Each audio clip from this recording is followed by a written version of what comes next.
A drugstore makes for an unusual, though perhaps entirely appropriate, gift shop for a music history museum. But as a shiny new Shoppers Drug Mart takes over the landmark space at 279 Yonge Street, occupied by the Hard Rock Cafe from 1978 until 2017, part of its second floor is now the Friars Music Museum, a time capsule snapshot of the famous music venue that stood there a half-century earlier.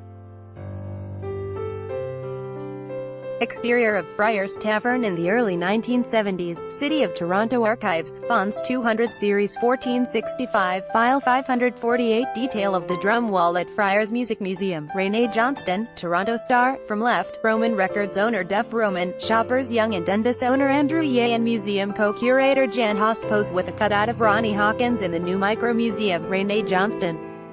Toronto Star. The Micro Museum, at 140 square feet, pays proper homage to the Friars Tavern, and its companion space, Nickelodeon, which enjoyed residencies by jazz pianist Oscar Peterson and Arkansas rockabilly transplant Rodney Hopkins, R. The Friars Tavern is the club that, in 1965, introduced the Hawks to pioneering troubadour Bob Dylan, who promptly invited the group to accompany him on the road and electrify his previously untainted folk sound, much to the horror and uproar of acoustic folk purists around the world. But as local Grammy-winning music archivist Jan Host, who curated the space along with author and music historian Nicholas Jennings, emphasizes, it's not just the prominent stories that deserve the attention. Article continued below. There are hidden and unknown stories of Yonge Street that have a lot of significance, said Host, best known for unearthing and assembling the release of Bob Dylan and the band's The Complete Basement tapes. During a recent tour of the site, it's not just Robbie Robertson chasing after Rodney Hopkins.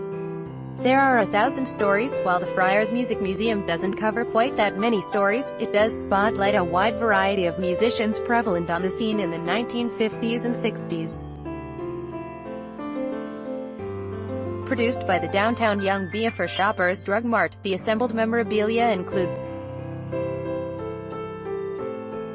reproduced era album covers, among them the Oscar Peterson Trio's Live on the Town, and a couple by the Sparrow, later known as Steppenwolf, among them Dominic Troiano's rainbow-striped stage jacket, his Fender Telecaster and his Fender amplifier, to commemorate the 50th anniversary of the release of the Mandela album Soul Crusade. An assortment of 33s and 45s, including an original copy of Richie Knight. But it wasn't just rock and roll and jazz that were embraced by the city during that time period. Was a place where Afro-American and Caribbean artists played alongside white musicians, and where female performers such as Shirley Matthews and Diane Brooks and even a transgender artist like Jackie Shane could all become stars, noted Nick Jennings via email from Berlin. It's the first time a curated exhibit has showcased this little-known side of the city's rich music history. The bands on Yonge Street that gave Toronto an identifiable sound in the 1960s. More is known about the singer-songwriters of Yorkville, but Yonge had it all: folk, blues, jazz, country, rock and rhythm.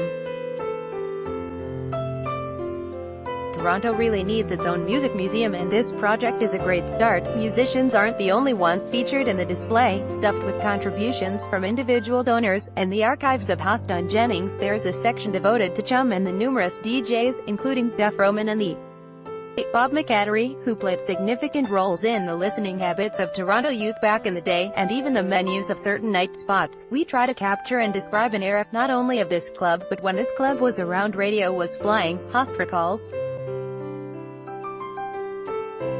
And the DJ was your friend at night when you're doing homework, listening to him on a small transistor radio with one earbud. Roman's contributions are particularly crucial to the development of the Toronto sound. As the owner of Roman Records, the future Canadian Music Hall of Fame member recorded the Hawks, the Poppers and future Blood, Sweat. It's one thing to have a hit record once. Canadian radio is required by law to play 30% content, and it's entirely a different thing for Duff Roman to take David Clayton Thomas to the studio on the money he was making on Saw Cops, and record top 10 hits, Walk That Walk, and Brainwashed. That's a Pioneering foundation, the Friars Music Museum, free to the public, may be small, but it's a big win for preserving local history, thanks to Mark Garner, executive director of the downtown Yonge BA, who persuaded Shoppers franchise owner Andrew Ye to pony up a significant amount of this prime downtown retail space, valued at approximately $200 per square foot. "You've got a better chance of splitting an atom in your basement than accomplishing what we've accomplished," joked Garner in an interview. Garner considers the Friars Museum the latest step in an effort to boost Toronto music tourism, previously complemented by building murals, Nick Jennings walking tours and book before the Gold Rush, Jan Hust's documentary project Yonge Street, Toronto Rock. "We are working on other micro-museums all the way along Yonge Street to preserve the cultural heritage. This is a neighborhood that's gentrifying quickly. Right now, it's still living history, so we have to strike while the iron's hot."